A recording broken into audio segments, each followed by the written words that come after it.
Hello বন্ধুরা, আশা করি সবাই ভালো আছেন। আজ আমরা আপনাদের সাথে শেয়ার করব ঝিঙ্গে ইলিশ রেসিপি। এটি একটি সহজ এবং মজাদার পদ্ধতিতে তৈরি খুব সুস্বাদু রেসিপি। এবার দেখে নেই রান্নার উপকরণগুলি।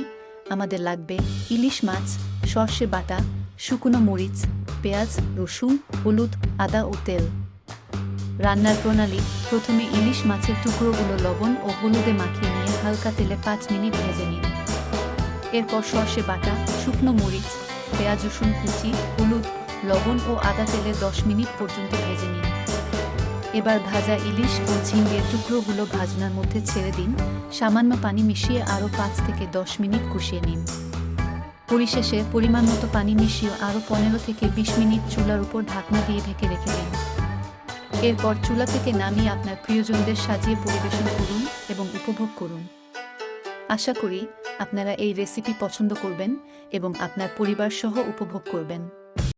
লাইক, শেয়ার এবং সাবস্ক্রাইব করে সাথে থাকুন।